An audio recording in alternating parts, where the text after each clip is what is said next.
భవిష్యత్తులో viability gap funding తో కూడిన ప్రాజెక్టులే కీలకంగా మారనున్నాయని ముఖ్యమంత్రి చంద్రబాబు నాయుడు స్పష్టం చేశారు. గతంలో ఆర్థిక సంస్కరణలు, ప్రస్తుతం మౌలిక సదుపాయాల విప్లవం దేశంలో నడుస్తోందని అన్నారు.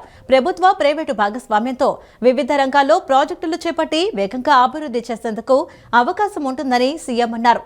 ప్రభుత్వం వద్ద నిరర్ధకంగా ఉన్న ఆస్తులను అవకాశాలుగా మలచుకోవాలని సీఎం అధికారులకు దిశానిర్దేశం చేశారు.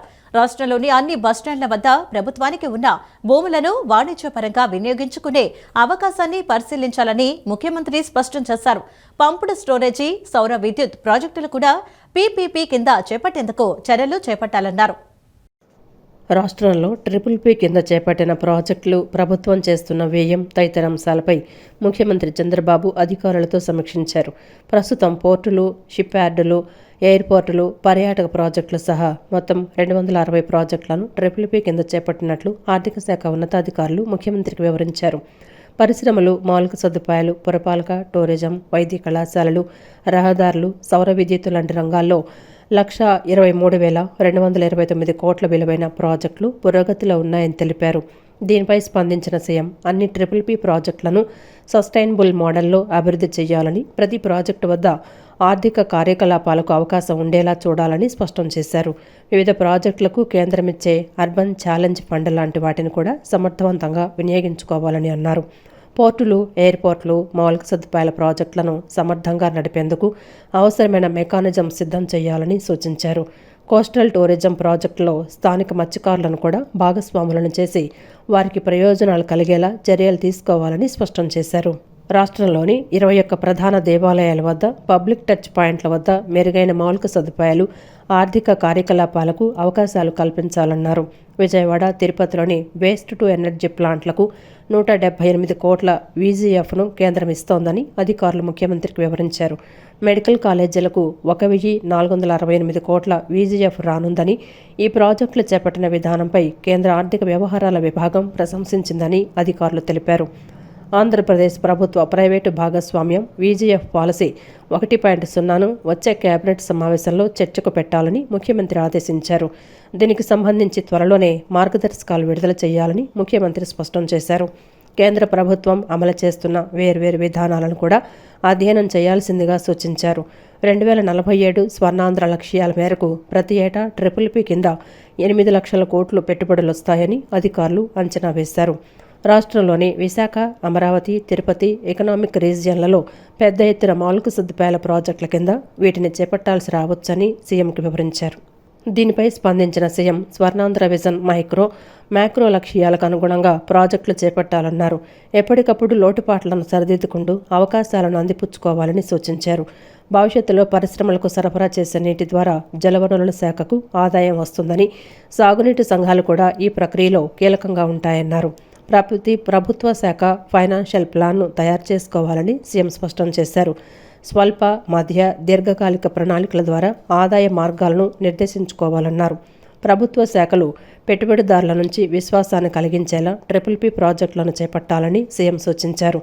ఏ రంగమైనా ఏపీకి ఫస్ట్ మూవర్ అడ్వాంటేజ్ రావాలని ముఖ్యమంత్రి దిశానిర్దేశం చేశారు. పూరి జగన్నాథుని ఆశీస్సులతో దేశం సుభిక్షంగా ఉండాలని ఆంధ్రప్రదేశ్ ఉప ముఖ్యమంత్రి పవన్ కళ్యాణ్ వ్యాఖ్యానించారు. పవిత్రమైన జగన్నాథ రథయాత్ర సందర్భంగా జగన్నాథ స్వామి, బలభద్ర స్వామి, సుభద్రదేవిలకు భక్తి పూర్వకంగా నమస్కరిస్తున్నానని పేర్కొన్నారు. రథయాత్ర అనేది విశ్వాసం, భక్తి, దేవునికి భక్తులకు మధ్య ఉన్న శాశ్వత అనుబంధానికి సంబంధించిన ఒక దివ్యమైన వేడుక అని తెలిపారు. ఈ మేరకు ఎక్స్ వేదికగా డిప్యూటీ సీఎం పోస్టు పెట్టారు. పవిత్రమైన జగన్నాథ రథయాత్ర సందర్భంగా జగన్నాథ స్వామి, బలభద్ర స్వామి, సుభద్రాదేవులకు భక్తిపూర్వకంగా నమస్కరిస్తున్నానని పేర్కొన్నారు. రథయాత్ర అనేది విశ్వాసం, భక్తి, దేవునికి భక్తులకు మధ్య ఉన్న శాశ్వత అనుబంధానికి సంబంధించిన ఒక దివ్యమైన వేడుకని తెలిపారు. ఈ మేరకు ఎక్స్ వేదికగా డిప్యూటీ సీఎం పోస్టు పెట్టారు. పవిత్ర రథాలు ముందుకు సాగుతుండగా జగన్నాథ స్వామి ఆశీస్సులు ప్రతి హృదయానికి శాంతిని, ప్రతి కుటుంబానికి బలాన్ని, ప్రతి జీవితానికి ఆశను ప్రసాదించాలని కోరుకుంటున్నట్లు తెలిపారు. ఆ స్వామి మనల్ని ధర్మ మార్గంలో నడిపించి మన ఇళ్లను సుఖసంతోషాలు, ఐశ్వర్యాలతో నింపాలని పవన్ కళ్యాణ్ ఆకాంక్షించారు. అలాగే వినమ్రత, భక్తితో సమాజానికి సేవ చేసే జ్ఞానాన్ని, ధైర్యాన్ని మనకు ప్రసాదించాలని కోరుకుంటున్నానని పేర్కొన్నారు. ఈ శుభదినాన జగన్నాథస్వామి దివ్య అనుగ్రహం మన జీవితాల్లో వెలుగును నింపి శాంతి, ఐక్యత, ఆధ్యాత్మిక బలంతో కూడిన భవిష్యత్తు వైపు మనల్ని నడిపించాలని పవన్ కళ్యాణ్ ఆకాంక్షించారు. కుడి భుజానికి శస్త్రచికిత్స చేయించుకున్న రాష్ట్ర ఉప ముఖ్యమంత్రి పవన్ కళ్యాణ్ ని ఆంధ్రప్రదేశ్ గవర్నర్ జస్టిస్ అబ్దుల్ నజీర్ పరామర్శించారు. వైద్య నిపుణుల సూచనలు పాటించాలని చెప్పారు. త్వరగా కోలుకుని సంపూర్ణ ఆరోగ్యంతో విధుల్లోకి రావాలని ఆకాంక్షించారు. హైదరాబాద్లోని పవన్ కళ్యాణ్ నివాసానికి రాష్ట్ర గవర్నర్ జస్టిస్ అబ్దుల్ నజీర్ విచ్చేశారు. ఆయనతో మాట్లాడి శస్త్రచికిత్స అనంతరం ఆరోగ్య పరిస్థితి గురించి అడిగి తెలుసుకున్నారు. వైద్య నిపుణుల సూచనలు పాటించాలని చెప్పారు. త్వరగా కోలుకొని సంపూర్ణ ఆరోగ్యంతో విధుల్లోకి రావాలని ఆకాంక్షించారు. పవన్ కళ్యాణ్ నివాసంలో ఉన్న లైబ్రరీని గవర్నర్ తిలకించారు. లైబ్రరీలోని పలు పుస్తకాలను పరిశీలించారు. ప్రఖ్యాత రచయితలు, స్కాలర్స్, విశ్లేషకులు, పబ్లిక్ పాలసీ మేకర్స్ రాసిన పుస్తకాలను పరిశీలించారు. వాటి గురించి పవన్ కళ్యాణ్తో ఆసక్తిగా చర్చించారు. పవన్ కళ్యాణ్ కోరడంతో ఓ పుస్తకంపై జస్టిస్ అబ్దుల్ నజీర్ ఆటోగ్రాఫ్ చేశారు. గవర్నర్ జస్టిస్ అబ్దుల్ నజీర్ ఎంతో ఆప్యాయతతో వచ్చి పరామర్శించినందుకు పవన్ కళ్యాణ్ కృతజ్ఞతలు తెలియజేశారు. ముఖ్యమంత్రి చంద్రబాబు నాయకత్వంలో ప్రపంచ స్థాయిలో ప్రజా రాజధాని నిర్మిస్తున్నామని మంత్రి నిమ్మల రామనాయుడు అన్నారు. దేశంలోనే సచివాలయం, హెచ్ఓడి టవర్లు ఒకే చోట మొదటిసారిగా నిర్మిస్తున్నది మన రాష్ట్రంలోనేనని చెప్పారు. దేశంలోనే మొదటి డయాగ్రిడ్ బిల్డింగ్ లోపల ఎటువంటి పిల్లర్లు లేకుండా తుఫాన్లు వంటి ప్రకృతి వైపరీత్యాలు తట్టుకునేలా నిర్మిస్తున్నారని చెప్పారు. ఎమ్మెల్యే, ఎమ్మెల్సీలకు 12 టవర్లలో 276 ప్లాంట్స్ 90% నిర్మాణం పూర్తయ్యాయని, ఆల్ ఇండియా సర్వీస్ అధికారులకు 6 టవర్లతో 138 ప్లాట్స్ 95% నిర్మాణ పనులు పూర్తయ్యాయని చెప్పారు. రాజధాని ప్రాంతంలో మంత్రులు నారాయణ, నిమ్మల రామానాయుడు, టీడీపీ అధ్యక్షులు పల్లా శ్రీనివాస్ పర్యటించారు. అమరావతి నిర్మాణంలో ఉన్న ఎమ్మెల్యే, ఎమ్మెల్సీ టవర్లు, హెచ్ఓడి టవర్లను పరిశీలించారు. నిర్మాణాలు దాదాపు పూర్తి కావడంతో త్వరలోనే జీఏడీకి అప్పగిస్తామని మంత్రి నారాయణ తెలిపారు. నిర్మాణంలో తీసుకున్న జాగ్రత్తలను మంత్రి నారాయణ వివరించారు. అనంతరం మంత్రి నిమ్మల మాట్లాడుతూ సీడ్ యాక్సెస్ రోడ్డు కోసం మొత్తం 45.47 ఎకరాలకు గాను 99.5% మంది రైతుల నుండి భూమిని సమీకరించామని, ఇంకా కేవలం 1.52 ఎకరాలు మాత్రమే భూ సమీకరణ ద్వారా రావాల్సి ఉందన్నారు. కేవలం ఒకరో ఇద్దరో రైతులు రాజకీయ దురుద్దేశంతో భూములు ఇవ్వకుండా అడ్డుపడుతున్నారని తెలిపారు. అనంతరం టీడీపీ రాష్ట్ర అధ్యక్షుడు పల్లా సూర్యారావు మాట్లాడుతూ మంత్రి నారాయణ ఆధ్వర్యంలో ఎమ్మెల్యే, ఎమ్మెల్సీల నివాసాలు నిర్మాణం పూర్తి చేసుకోవడం చాలా సంతోషంగా ఉందన్నారు. ఎమ్మెల్యేలు, ఎమ్మెల్సీలకు అన్ని వసతులతో నివాసాలు పూర్తయ్యాయని, త్వరలోనే ఎమ్మెల్యే, ఎమ్మెల్సీలు ఇక్కడికొచ్చి నివాసం ఉంటారన్నారు. అమరావతి నిర్మాణం అనుకున్న విధంగా పూర్తవుతుందని తెలిపారు.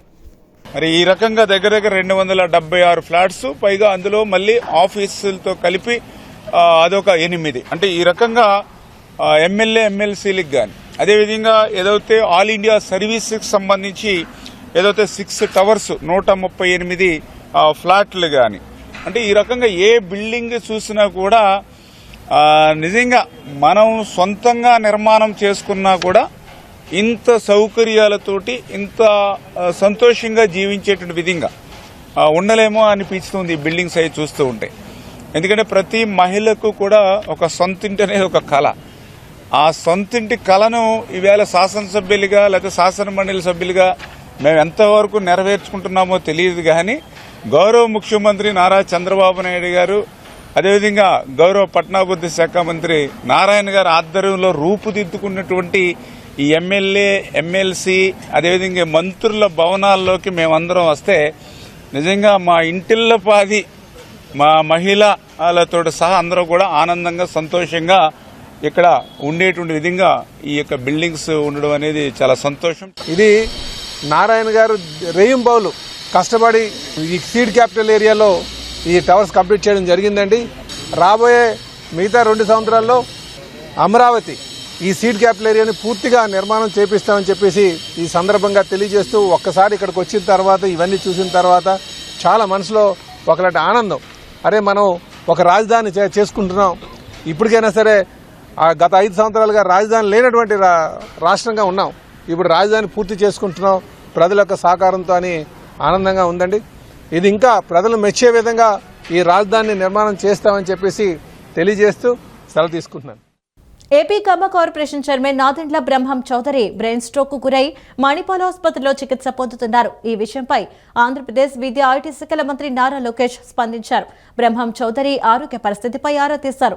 ఆయన త్వరగా కోలుకోవాలని లోకేష్ ఆకాంక్షించారు. ఈ మేరకు మంత్రి లోకేష్ ఎక్స్ వేదికగా పోస్టు పెట్టారు. ఖమ్మ కార్పొరేషన్ చైర్మన్ బ్రహ్మం చౌదరి త్వరగా కోలుకోవాలని దేవుణ్ణి ప్రార్థిస్తున్నారని లోకేష్ తెలిపారు. ఆయన సతీమణి గౌతమి శ్వేతతో ఫోన్లో మాట్లాడి పరామర్శించినట్లు చెప్పుకొచ్చారు. కుటుంబ సభ్యులకు ధైర్యం చెప్పారు. ప్రభుత్వం తెలుగుదేశం పార్టీ తరపున అండగా ఉంటామని మంత్రి లోకేష్ భరోసా ఇచ్చారు. ఆంధ్రప్రదేశ్ ముఖ్యమంత్రి నారా చంద్రబాబు నాయుడు సతీమణి నారా భువనేశ్వరి ఈరోజు తిరుమల శ్రీవారి ఆలయాన్ని దర్శించుకున్నారు. ఇవాళ ఉదయం వైకుంఠం కాంప్లెక్స్ ద్వారా ఆలయంలోకి చేరుకున్నారు. వీఐపీ బ్రేక్ దర్శన సమయంలో వెంకటేశ్వర స్వామి సేవలో పాల్గొన్నారు. ఈ సందర్భంగా TTD chairman B R Naidu, EO Jayashyamalarao, అదనపు ఈవో వెంకయ్య చౌదరి భువనేశ్వరికి స్వాగతం పలికి దర్శన ఏర్పాట్లు చేశారు. అనంతరం ఆమె ఆలయంలో మూల విరాట్ను దర్శించుకుని ప్రత్యేక పూజలు చేశారు. దర్శనం అనంతరం రంగనాయకుల మండపంలో వేద పండితులు ఆశీర్వచనం అందించారు. టీటీడీ చైర్మన్ ఈవోలు కలిసి స్వామివారి తీర్థ ప్రసాదాలు, శేష వస్త్రాలను నారా భువనేశ్వరికి అందజేశారు. రాష్ట్ర ప్రజలు సుఖ సంతోషాలతో ఉండాలని, ఆంధ్రప్రదేశ్ మరింత అభివృద్ధి సాధించాలని స్వామివారిని నారా భువనేశ్వరి ప్రార్థించారు. పట్టిసీమ అంటే వట్టిసీమ అని వైసీపీ అనేక విమర్శలు చేసినా చంద్రబాబు దూరదృష్టితో ఆలోచించి పట్టిసీమ ప్రాజెక్టుని నిర్మించడం జరిగిందని ఎమ్మెల్యే గద్దె రామ్మోహన్ అన్నారు. ఆనాడు 1300 కోట్ల రూపాయలతో పట్టిసీమ ప్రాజెక్టును నిర్మిస్తే దానివల్ల రాష్ట్రానికి 50,000 కోట్ల రూపాయలు లాభం చేకూర్చిందని తెలిపారు.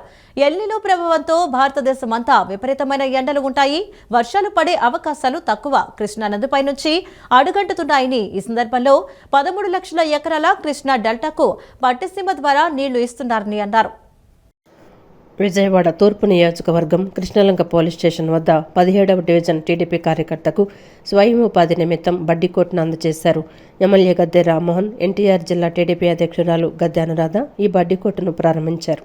ఈ సందర్భంగా ఎమ్మెల్యే గద్దె రామ్మోహన్ మాట్లాడుతూ ఎల్నినో ప్రభావంతో భారతదేశమంతా విపరీతమైన ఎండలుంటాయి, వర్షాలు పడే అవకాశాలు తక్కువ, కృష్ణానది పైనుంచి అడుగంటుతున్నాయని, ఈ సందర్భంలో 13 లక్షల ఎకరాల కృష్ణా డెల్టాకు పట్టిసీమ ద్వారా నీళ్లిస్తున్నారని అన్నారు. పట్టిసీమ అవసరం గురించి చంద్రబాబు ఒక్కరే ఆలోచించారన్నారు. పోలవరం పూర్తయ్యే వరకు పట్టిసీమ ఎంతో అవసరమని గుర్తించారన్నారు. కృష్ణా జిల్లాను కాపాడుతున్న పట్టిసీమను చూసి వైసీపీ కార్యకర్తలు ఒకసారి మనసులో ఆలోచించాలన్నారు. అమరావతి నగరం రాష్ట్రానికి ఆదాయం కల్పించే నగరం అని అన్నారు. మావిగన్, విజయవాడ 3 రాజధానులంటూ మాట మార్చే నాయకుడి వల్ల ఏ రాష్ట్రం ఏ విధంగా దిగజారిపోతుందో ప్రజలు ఆలోచించాలన్నారు. వైసీపీ నాయకులు మభ్యపెట్టడానికి అబద్ధాలు చెప్పి ప్రజలను తప్పుదారి పట్టించే ప్రయత్నాలను ప్రజలు అడ్డుకోవాలన్నారు. అనేక విషయాల్లో పిల్లల భవిష్యత్తు కోసం కష్టపడి పనిచేసే వ్యక్తి చంద్రబాబు అని పేర్కొన్నారు. టీడీపీ ఎప్పుడు కూడా సేవాభావంతో అనేక కార్యక్రమాలు చేస్తుందన్నారు. ఈ కార్యక్రమంలో డివిజన్ అధ్యక్షులు, నాయకులు పాల్గొన్నారు. వైఎస్ఆర్సీపీ పార్టీ నాయకులు మభ్యపెట్టడానికి అబద్ధాలు చెప్పి ప్రజల్ని తప్పుదారి పట్టించడానికి చేసే ప్రయత్నాలకి ప్రజలు అడ్డు చెప్పాలని చెప్పి నేను మనస్ఫూర్తిగా కోరుతా ఉన్నాను. అనేక విషయాల్లో మన పిల్లల భవిష్యత్తు కోసం కష్టపడి పనిచేసే వ్యక్తి నారా చంద్రబాబు నాయుడు గారు. ఆయన ఎల్లవేళ కూడా ఆశీర్వదించమని మనస్ఫూర్తిగా నేను కోరుతా ఉన్నాను. అదేవిధంగా తెలుగుదేశం పార్టీ ఎప్పుడు కూడా సేవా దృక్పథంతో అటు రాష్ట్ర పార్టీ, కేంద్ర పార్టీ అందరూ కూడా సేవా దృక్పథంతో అనేకమైన కార్యక్రమాలు చేస్తూ పేదవారికి ఉపాధి కల్పించే కార్యక్రమాల్లో భాగంగానే మన తూర్పు నియోజకవర్గంలో కూడా తెలుగుదేశం పార్టీ, తూర్పు నియోజకవర్గం అందరం కూడా కలిసికట్టుగా ఈ యొక్క సేవా కార్యక్రమాలు చేస్తూ ఉన్నాం. ఇవాళ ఒక మహిళా కార్యకర్త, మంచి కార్యకర్త, ఆవిడకి గతంలో కూడా ఒక బండి ఇవ్వటం, ఆ బండి దొంగలెత్తుపోవడం జరిగింది. ఇవాళ ఈ బడ్డీ కొట్టు ద్వారా ఆవిడ ఉపాధి, ఆవిడ కాళ్ళ మీద ఆవిడ నిలబడి మిగతా టైంలో పార్టీ కార్యక్రమాలు చేసే విధంగా ఆ మహిళకి ఇవ్వటం జరిగింది. ఇది తెలుగుదేశం పార్టీ విధానం అని తెలియజేస్తాం. కూటమి ప్రభుత్వ హయాంలోని 24 నెలల్లో సెంట్రల్ నియోజకవర్గ ప్రజలకు సుమారు 12 కోట్ల రూపాయల విలువైన ముఖ్యమంత్రి సహాయ నిధిని అందించామని ఎమ్మెల్యే బోండా ఉమామహేశ్వరరావు పేర్కొన్నారు. ఈ ప్రక్రియను వేగవంతం చేయడానికి కార్యాలయంలో ప్రత్యేకంగా ఒక సిబ్బందిని నియమించి సచివాలయం, ముఖ్యమంత్రి కార్యాలయాల్లో నిరంతరం ఫాలో అప్ చేయడం వల్లే పెద్ద ఎత్తున చెక్కులు మంజూరవుతున్నాయని తెలిపారు. ప్రజలు తనపై ఉంచిన నమ్మకాన్ని నిలబెట్టుకుంటూ ఎల్లప్పుడూ అందుబాటులో ఉండి పనిచేస్తానని బోండా ఉమామహేశ్వరరావు స్పష్టం చేశారు. సింగునగర్లోని సెంట్రల్ నియోజకవర్గ ఎమ్మెల్యే కార్యాలయంలో 58వ డివిజన్కు చెందిన 13 మంది లబ్ధిదారులకు మొత్తం 8 లక్షల విలువైన ముఖ్యమంత్రి సహాయ నిధి చెక్కులను ప్రభుత్వ వైపు సెంట్రల్ నియోజకవర్గ శాసనసభ్యులు బోండా ఉమామహేశ్వరరావు అందజేశారు. ఈ సందర్భంగా బోండా ఉమ మాట్లాడుతూ ఎమ్మెల్యే కార్యాలయానికి వచ్చే ప్రజలు స్థానిక డివిజన్ పార్టీ నాయకులు లేదా మాజీ కార్పొరేటర్ల ద్వారా తెలుస్తున్న సమస్యలను ముఖ్యమంత్రి దృష్టికి తీసుకువెళ్లి సీఎం రిలీఫ్ ఫండ్ ద్వారా త్వరగా సహాయం అందేలా చర్యలు తీసుకుంటున్నామని తెలిపారు. కూటమి ప్రభుత్వం హయాంలోని 24 నెలల్లో సెంట్రల్ నియోజకవర్గ ప్రజలకు సుమారు 12 కోట్ల విలువైన ముఖ్యమంత్రి సహాయ నిధిని అందించామని, గతంలో ఎమ్మెల్యేగా పనిచేసిన 5 ఏళ్ల కాలంలో కూడా సుమారు 30 కోట్ల నిధిని అందించి రాష్ట్రంలోనే అత్యధికంగా సహాయం చేసిన ఎమ్మెల్యేగా నిలిచామని గుర్తు చేశారు.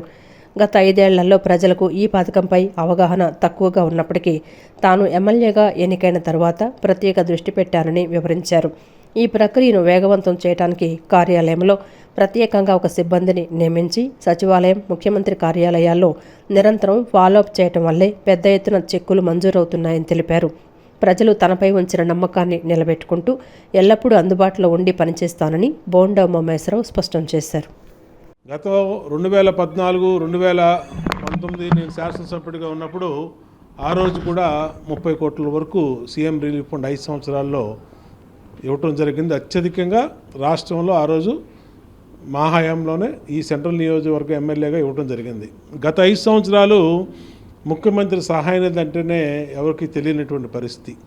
మళ్ళా ఇవాళ నేను ఈ నియోజకవర్గ ఎమ్మెల్యేగా ప్రజల ఆశీస్సులతో ఎన్నికైన తర్వాత మళ్ళీ ముఖ్యమంత్రి సహాయ నిధి ప్రతిరోజు ప్రజలకు ఇస్తూ ఉన్నాం. ప్రతిరోజు వచ్చిన అర్జీల్ని ముఖ్యమంత్రి కార్యాలయానికి పంపిస్తూ ఉన్నాం. దానికి ఒక మనిషిని కేటాయించి ఆ మనిషి ద్వారా అతను రెగ్యులర్గా ఓన్లీ సీఎం రిలీఫ్ ఫండ్ గురించే అతను ప్రతిరోజు సచివాలయానికి వెళ్ళేట్టు అలాగే ముఖ్యమంత్రి గారి కార్యాలయానికి వెళ్ళేటట్టుగా ఏర్పాటు చేసి ఫాలోఅప్ చేయటం వల్ల ఇన్ని చెక్కులు వస్తూ ఉన్నాయి. ఖచ్చితంగా నన్ను ఏ నమ్మకంతో ప్రజలు ఓట్లేసి గెలిపించారో ఆ నమ్మకాన్ని వమ్ము చేయకుండా మరింత కష్టపడి పనిచేస్తాం. ప్రజలకు ఎప్పుడు కూడా నిత్యం అందుబాటులో ఉంటాం.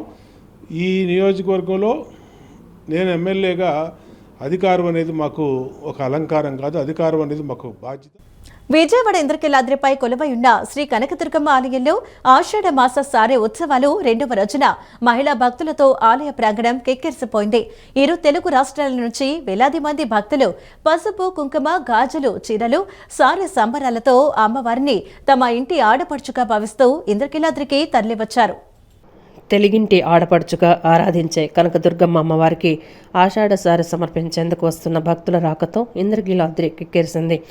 ఆషాఢసారి సమర్పణ కోసం వేలాదిగా భక్తులు అమ్మవారి ఆలయానికి తరలి రావడంతో క్యూలైన్లన్నీ కిక్కిరిశాయి.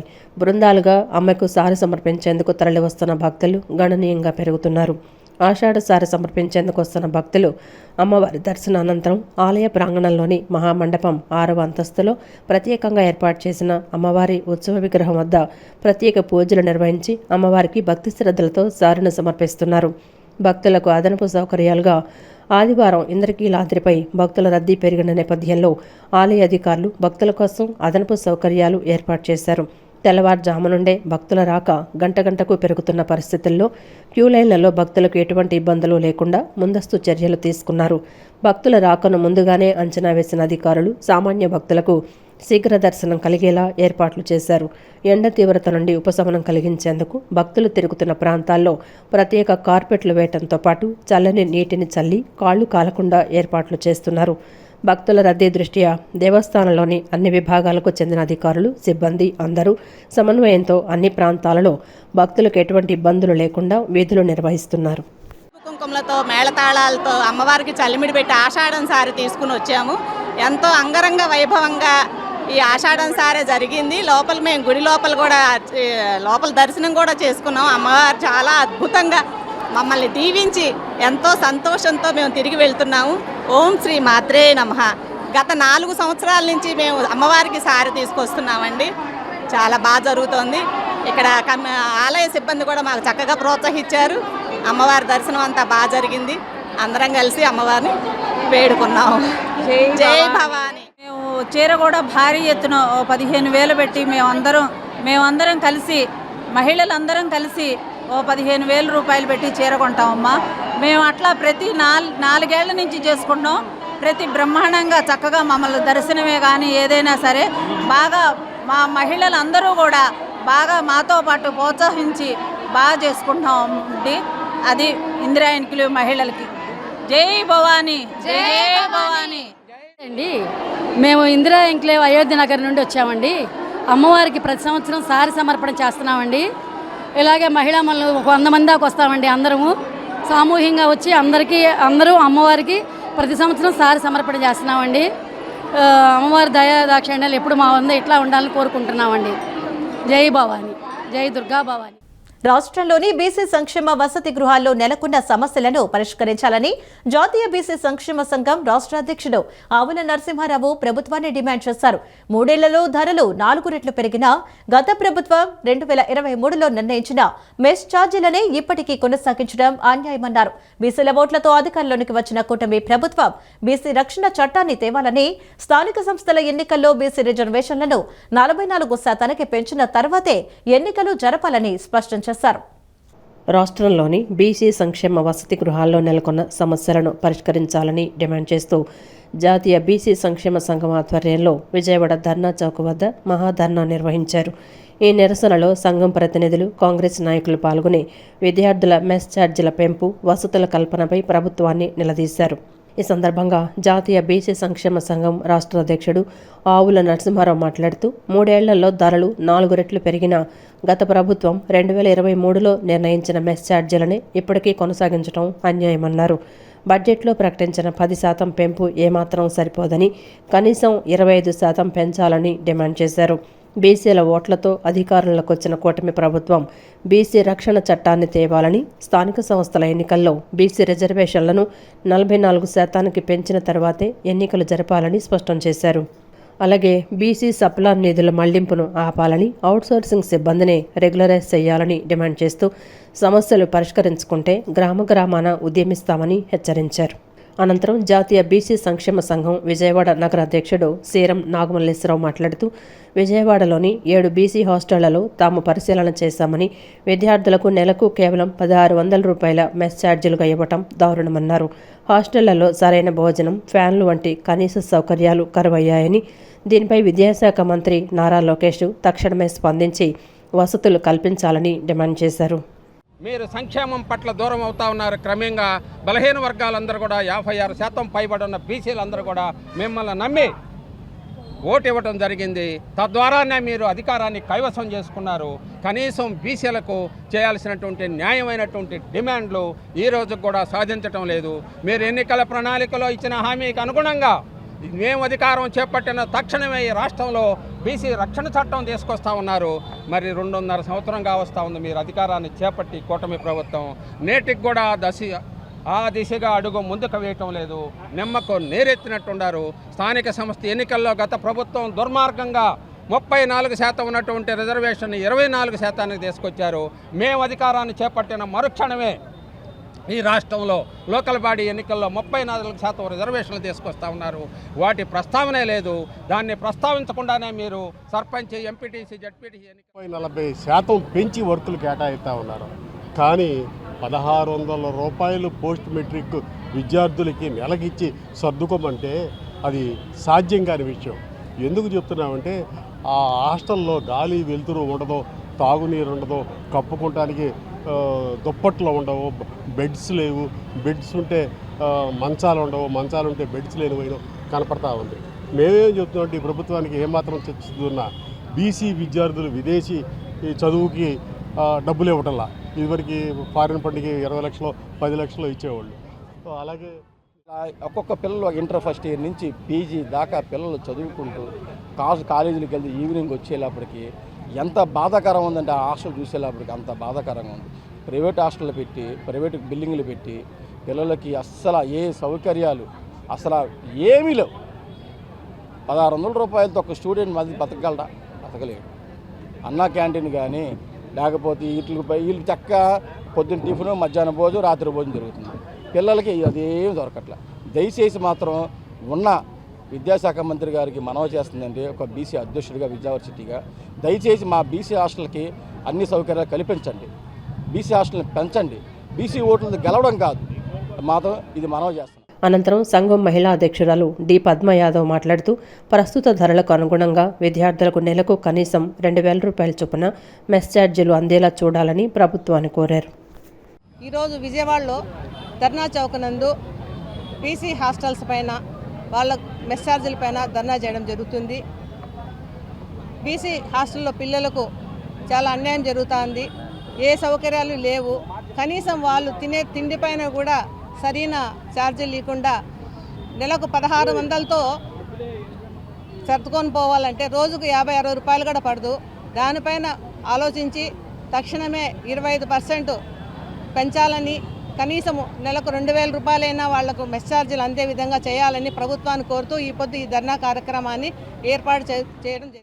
Isha college of Commerce freshers day వేడుకలు రామవరపాడు రింగ్ సమీపంలోని ఎం కన్వెన్షన్లో ఉత్సాహభరితంగా జరిగాయి. విద్యార్థులు దాగి ఉన్న సాంస్కృతిక ప్రతిభా నైపుణ్యాలు కూడా విద్యలో భాగమే అనే సందేశాన్ని ఇవ్వడానికే ఈ కార్యక్రమాన్ని ఏర్పాటు చేసినట్లు చైర్మన్ సుంకసాని గోపీచంద్ తెలిపారు. సీఏ లాంటి కఠినమైన కోర్సులు చదివే విద్యార్థులు మానసిక ఒత్తిడికి లోనై కృంగిపోకుండా ఉండేందుకు వారిని మానసికంగా దృఢం చేసేందుకు ఈ కార్యక్రమాన్ని నిర్వహించామని ఆయన వెల్లడించారు. Esha college of Commerce freshers day వేడుకలు రామవరపాడు రింగ్ సమీపంలోని ఎం కన్వెన్షన్లో ఉత్సాహభరితంగా జరిగాయి. ఈ వేడుకల్లో భాగంగా వేదికపై విద్యార్థులు సినీ గీతాలకు డాన్సులు వేస్తూ అలరించగా సదస్సులో ఉన్న తోటి విద్యార్థులు చప్పట్లు ఈలలతో వారిని ఉత్సాహపరిచారు. కేవలం విద్యార్థులే కాకుండా కళాశాల అధ్యాపక బృందం కూడా వేదికపైకి వచ్చి విద్యార్థులతో కలిసి ఉత్సాహంగా సందడి చేశారు. ఈ సందర్భంగా Eesha college of commerce chairman Sunkasani Gopichand మాట్లాడుతూ కాలేజీలో నిర్వహించిన ఫ్రెషర్స్ డే వేడుకల్లో విద్యార్థులు ఆనందంగా పాల్గొన్నారని హర్షం వ్యక్తం చేశారు. కేవలం చదువు మాత్రమే కాకుండా విద్యార్థుల్లో దాగి ఉన్న సాంస్కృతిక ప్రతిభా నైపుణ్యాలు కూడా విద్యలో భాగమేననే సందేశాన్ని ఇవ్వడానికే ఈ కార్యక్రమాన్ని ఏర్పాటు చేసినట్లు తెలిపారు. నేటి పోటీ ప్రపంచంలో కేవలం పుస్తకాలు చదవటం, ర్యాంకుల పరుగులో వెనుకబడకుండా ఉండటమే కాకుండా విద్యార్థుల ప్రతిభను గుర్తించి బయటకు తీయడానికి ఇలాంటి వేడుకలు ప్రతి కాలేజీలోనూ అవసరమని ఆయన అభిప్రాయపడ్డారు. ముఖ్యంగా సీఏ లాంటి కఠినమైన కోర్సులు చదివే విద్యార్థులు మానసిక ఒత్తిడికి లోనై కృంగిపోకుండా ఉండేందుకు వారిని మానసికంగా రీఛార్జ్ చేసి ప్రోత్సహించేందుకే ఈ కల్చరల్ యాక్టివిటీస్ ఏర్పాటు చేసినట్లు వివరించారు. అనంతరం కాలేజీలో నిర్వహించే ప్రతి సాంస్కృతిక కార్యక్రమం కూడా విద్యార్థుల విద్యకు, వారి భవిష్యత్తుకు ముడిపడి ఉన్నదేనని ఆయన స్పష్టం చేశారు. ఈరోజు స్టేజీ మీద ధైర్యంగా మాట్లాడిన ప్రతి విద్యార్థి రేపు భవిష్యత్తులో కార్పొరేట్ ప్రపంచంలో జరిగే బోర్డు మీటింగుల్లో ఖచ్చితంగా రాణిస్తారనే నమ్మకాన్ని ఆయన వ్యక్తపరిచారు. ఈ కార్యక్రమంలో కళాశాల managing director Ananya, academic dean Kranth Kumar, principal Chantibabu, Calvin, ఇతర బోధన సిబ్బందితో పాటు విద్యార్థులు పాల్గొని ఈ కార్యక్రమాన్ని విజయవంతం చేశారు. ఈరోజు మా కాలేజీలో వెల్కమ్ పార్టీ నిర్వహించడం జరిగింది. పిల్లలందరూ కూడా ఆహ్లాదకరంగా ఆనందంగా దీన్ని సెలబ్రేట్ చేసుకున్నారు. సో దీన్ని కండక్ట్ చేయడానికి ఉన్న ముఖ్య ఉద్దేశం ఏంటి అంటే చదువుతో పాటు వాళ్ళ యొక్క skill, curriculum activities, cultural activities అన్నీ ఎడ్యుకేషన్లో భాగమే అని మేము ఒక సందేశాన్ని ఇవ్వడం కోసం దీన్ని నిర్వహించడం జరిగింది. ఈ పోటీ ప్రపంచంలో ఎడ్యుకేషన్ ఒక్కటే కాదు, పుస్తకాలు తీసి చదవడం, ర్యాంకులు పరుగుల్లో వెళ్ళడం ఇది ఒకటే కాదు. పిల్లల యొక్క ప్రతిభను బయటికి తీసుకురావడం కోసం ప్రతి కాలేజీలో కూడా ఇలాంటివి నిర్వహించడం వల్ల వాళ్ళ ప్రతిభ బయటికి గుర్తించడం జరుగుతుందండి. ఈ వార్తలు ఇంతటితో సమాప్తం. నమస్కారం.